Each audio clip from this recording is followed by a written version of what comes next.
bathi uKhumalo umntungwa umbulazi umzilikazi kaMashobane wena wadla umuntu omyenga ngendaba udonda intombi ngesizulu.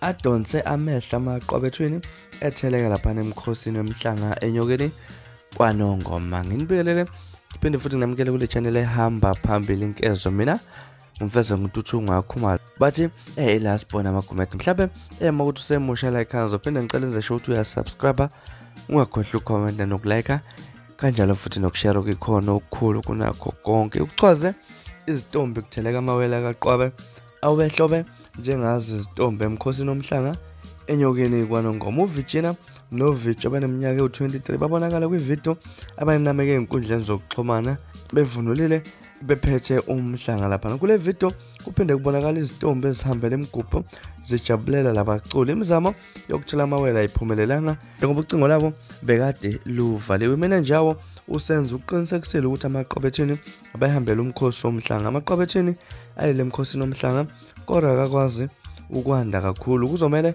kube yibona abazikhulumelayo kuchaza lapha nimene abalandeli bamaqobethini labo lokhu bancome njalo ngesenzo sabo esihle lapha nasokuziphatha kahle. Mhlawumbe la engakuthini kwakho ukuphawula siyabona lapha ezinkundleni zokuxhumana impela kuningi okukhulunywayo ngawo amaqobethini lapha, kodwa ngiyacabanga ukuthi abantu abaningi bakhonze lapha ukuzidlalela wona. Mhlawumbe engakuthini kwakho ukuphawula ngalolu daba, hlangana lapha no comment section siqede khona le ndaba. Ngazi ukuthi izona indaba ezihamba phambili, ningakhohlwa ukusubscribe nokulike kanjalo futhi nokushare okukhona okukhulu kunakho konke, bese ningilandela kuFacebook @Radio Nkezo.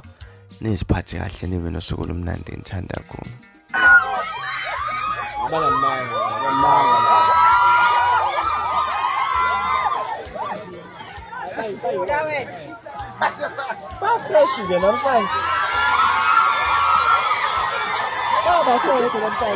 Overtake ngoba angenela babuthi abayamanga lapha